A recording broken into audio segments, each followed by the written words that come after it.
Whispers of the Crown and how King Frederik and Queen Mary kept their love alive. Welcome to B News. In the grand corridors of European royalty, where centuries-old traditions intersect with the relentless gaze of the modern media, it's rare for love to flourish without strain. Even rarer is a royal love that not only survives the burdens of duty and the whispers of the crown but also thrives in the face of scrutiny, speculation, and immense responsibility. Today, we take you deep into the private heart of Denmark's most admired royal couple, King Frederik and Queen Mary. Their journey isn't just about regal ceremonies or state functions, it's a profound love story edged in quiet resilience, trust, and a shared determination to remain true to one another amid the ever-present pressures of royal life. This is the untold tale of how they kept their love alive, even when the crown whispered otherwise. Their love began far from the eyes of royal watchers, in a setting more romantic than regal. In the year 2000, amid the lively celebrations of the Sydney Olympics, Crown Prince Frederik of Denmark met Mary Donaldson, a bright and poised Australian marketing professional, at a local pub in Sydney. The world around them bustled with athletic triumphs and international fanfare, but in a modest venue called the Slip-In, a different kind of magic unfolded. No titles, no protocols, just two souls meeting by chance. That night, there were no cameras, no paparazzi, just two people who connected through laughter, conversation, and an undeniable chemistry that neither fully understood in the moment. As their relationship blossomed in secret, Frederik and Mary found themselves caught between two worlds, one intimate and free, the other encumbered by centuries of expectations. The whispers started early. Royal advisors questioned the long-term viability of a relationship between a European prince and an Australian commoner. The Danish press, fiercely protective of their monarchy, speculated on everything from Mary's background to her cultural fit. Yet, the couple persevered. They wrote letters, exchanged late-night phone calls, and made secret visits across continents. In these quiet, unobserved moments, their love deepened. What they were building wasn't just romance, it was a partnership built on mutual admiration, humility, and patience. Frederik, often portrayed as the sensitive royal with a deep yearning to be understood beyond his title, found in Mary someone who saw the man behind the monarchy. She didn't fall for the prince, she fell for Frederik.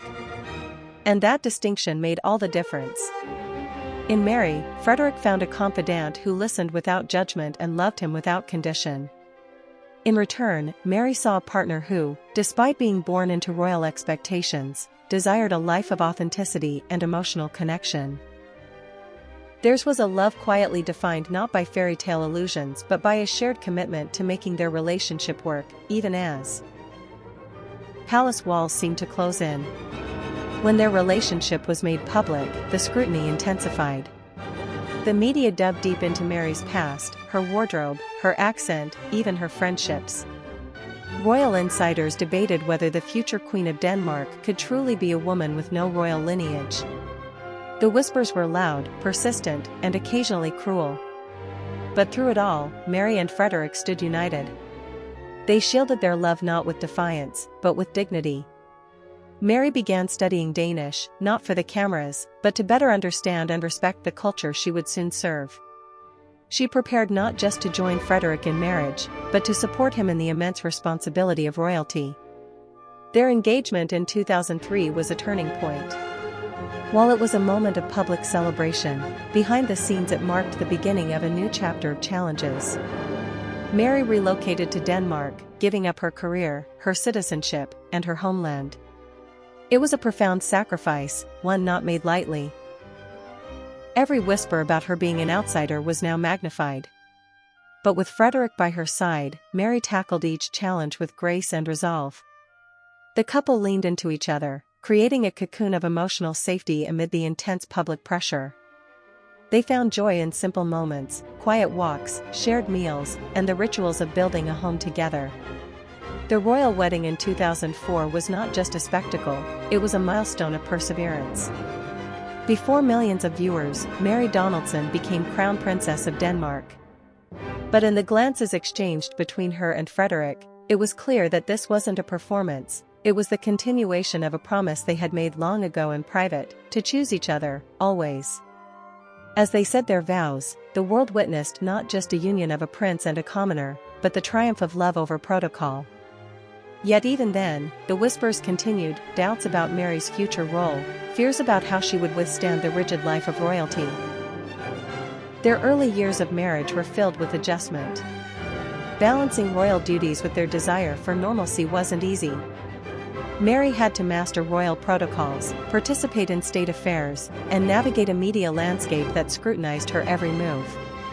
At the same time, she and Frederik worked hard to build a strong foundation for their family. They welcomed 4 children, Prince Christian, Princess Isabella, and twins Prince Vincent and Princess Josephine. Parenthood brought them even closer, and their mutual support during those formative years cemented their partnership. They made it clear that while they served the crown, their priority remained each other and their children. But even the strongest couples faced trials.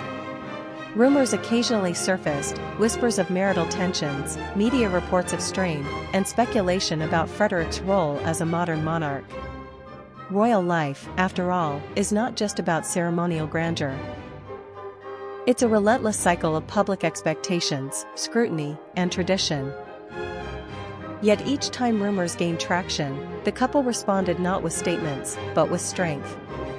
They showed up together, at charity events, royal tours, and family holidays, always appearing united, always communicating through quiet gestures and shared smiles. They chose silence over sensationalism and continued building their bond privately. What sustained them through these difficult moments wasn't grand gestures, it was the small, intentional acts of love. Mary made it a point to always be Frederik's sounding board, offering insight and calm when royal responsibilities became overwhelming. Frederik, in turn, ensured Mary never felt isolated or unsupported. Whether it was rearranging schedules to be home with the children or simply holding her hand at public events, his gestures spoke volumes.